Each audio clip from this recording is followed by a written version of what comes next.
Olá, seja bem-vindo ao Som da Política, o seu novo programa com um jeito diferente de falar de política na televisão capixaba, aqui pela TV Ambiental. Eu sou Andréia Soares e o nosso programa de estreia não poderia ser melhor na Casa Cor Espírito Santo, com a Superintendente Estadual de Comunicação, Andréia Lopes, que depois de 17 anos nas redações resolveu partir para uma outra área da comunicação também. Muito importante, né, Andréia? Obrigada por você estar aqui com a gente. Obrigada a você, boa tarde, parabéns por esse espaço muito merecido, pelo trabalho que você desempenha de cobertura política. Para mim é uma honra poder participar da abertura, da estreia, né, deste programa. A gente agradece, mas eu queria que você falasse, André, por que você recebeu o convite e aceitou de imediato? Porque a gente sabe que, é claro que você pensou muito, mas pareceu, quando a gente soube, quando as especulações, o Zum Zum Zum começou, que você não quis pestanejar para aceitar esse convite. Então, eu estou completando um ciclo, né? A gente está na sua estreia e quase na minha despedida como secretária de Estado de Comunicação, superintendente. Eu recebi o convite na semana do Natal. O governador Paulo Artung, na época eleito, me chamou para assumir o que eu considerei um novo desafio e talvez o maior desafio profissional da minha carreira, porque eu tinha 17 anos na iniciativa privada, toda uma história de cobertura política, né, de várias eleições participando, cobrindo como jornalista, como colega de redação de vocês todos, mas eu sempre fui movida a desafio e eu achei que aquela era uma oportunidade de eu aprender mais, de dar uma contribuição também para o Estado. Eu sempre cobri política, sempre cobrei muito dos políticos. E quando o governador me fez o convite, eu pensei no seguinte, está na hora de eu participar um pouquinho, de dar minha contribuição também para a sociedade, e por isso eu decidi aceitar, e também pelo desafio, repito, eu achei que foi uma porta aberta, é muito importante, por ser o terceiro mandato do governador Paulo Artung, então ele já entrava para a história, como sendo o único governador do Espírito Santo a ocupar 3 vezes o cargo.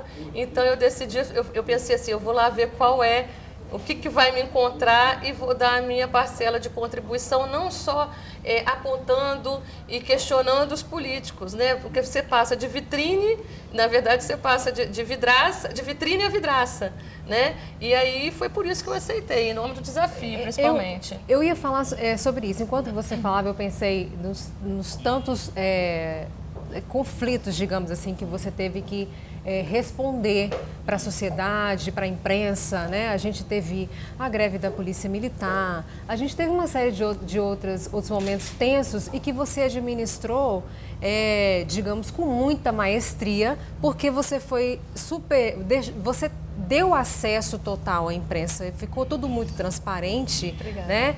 E eu queria, qual foi o momento que você considerou mais tenso para administrar durante esses 4 anos? Eu brinco sempre, Andréia, com o governador que nós enfrentamos as 7 pragas do Egito. Se é que a gente pode... Isso já saiu até na imprensa, porque nós enfrentamos todos os tipos de desafio na administração estadual. Desde a crise econômica do Brasil, que foi a pior dos últimos tempos. A crise capixaba econômica foi mais grave, porque nós perdemos a Samarco, que teve impacto forte nas finanças do Estado, e também tivemos a maior crise hídrica dos últimos tempos, com impactos gravíssimos na agricultura do nosso Estado.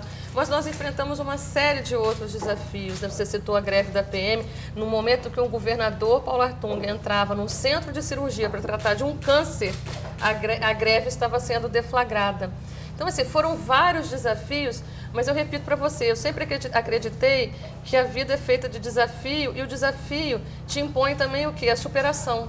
Então, a gente sempre teve uma orientação firme do governador e uma equipe muito unida.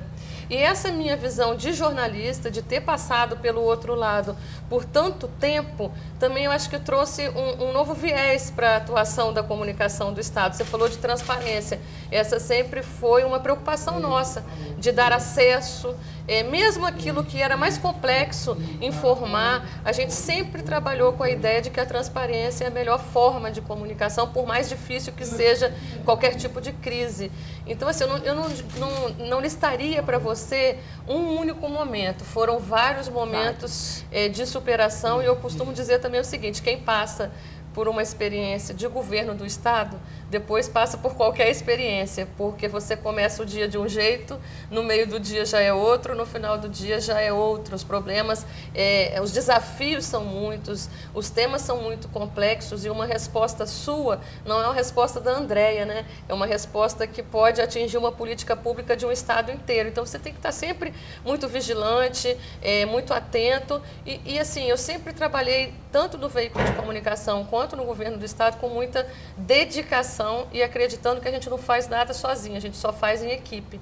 Então, também acho que a gente conseguiu montar uma equipe bacana, tanto na área de imprensa quanto na área de publicidade. Isso ajuda, porque eu repito, ninguém dá conta. Você imagina uma máquina do tamanho do governo do Estado, tem mais de 100 assessores entre jornalistas e publicitários, lidando com todos os temas que você imaginar, desde a falta de água até uma greve, ou as contas, ou assuntos políticos. Então, assim, são assuntos muito variados. Então, a construção dessa equipe também é muito importante e a sintonia, né? Um desafio muito grande é construir uma sintonia nessa equipe entre pessoas que trabalham em áreas tão distintas, porque os assessores eles estão espalhados nas secretarias, né? Eu queria te fazer uma pergunta, Andréia. A gente percebeu ao longo dessa gestão que o Estado do Espírito Santo entrou na rota, né? Ele entrou no cenário brasileiro de uma forma muito positiva.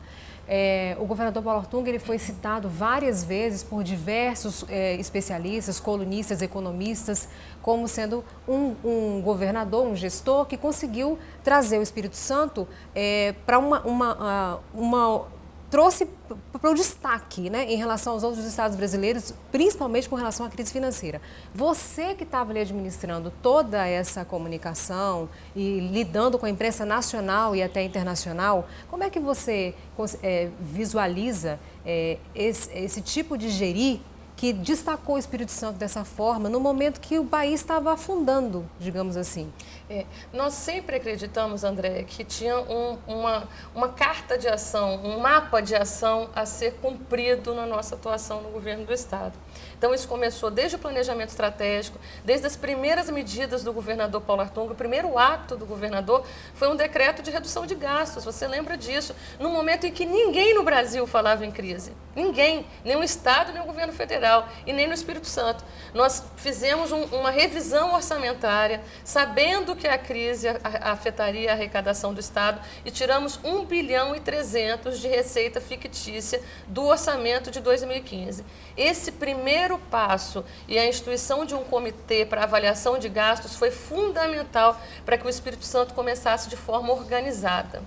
Então, qual foi a nossa estratégia? Nós sabíamos que o Espírito Santo estava fazendo um trabalho diferenciado, porque a gente olhava para o lado e não tinha ninguém fazendo isso. Então, qual foi a nossa estratégia também de comunicação? Mostrar para o Brasil que o Espírito Santo era um ponto positivo fora da curva. Enquanto os estados estavam atrasando salários, nós não, nós tínhamos revisto o orçamento, nós estávamos com salários em dia, pagando também a todos os fornecedores em dia. Mesmo no momento mais grave da nossa crise, nós pagamos todos os fornecedores em dia. Mas nós não ficamos só nisso. Já seria um bom saldo para o Brasil você ter organizado e chegar inteiro nesse final de mandato. Mas nós inovamos em políticas públicas. Vocês noticiaram recentemente o quê? O Espírito Santo hoje é o estado com o melhor ensino médio do Brasil, em português e em matemática. Isso é um dado, nunca o Espírito Santo conseguiu um desempenho como esse. Graças a quê? É trabalho, é gestão. Nós tivemos aí a Escola Viva, temos o Pacto pela Aprendizagem, o Jovem de Futuro. Então, assim, nós sabíamos que tínhamos um mapa de navegação, sabíamos que mesmo com as incompreensões, e elas existem, elas são naturais numa democracia, a gente estava no caminho certo e nós apresentamos esse produto para o mercado nacional e o Brasil olhou assim, caramba, tem algo de diferente acontecendo nesse estado que é pequenininho. Um estado pequenininho, mas que, como diz o governador, se tornou grande no exemplo. Hoje o Espírito Santo, quando as pessoas querem falar de contas organizadas, olha para quem? Vamos lá no modelo do Espírito Santo, que lá está dando certo. Mas eu não te chamei aqui só para isso, André, então depois do intervalo você vai acompanhar um outro lado da nossa superintendente que você não conhece ainda. Espera aí, já volto.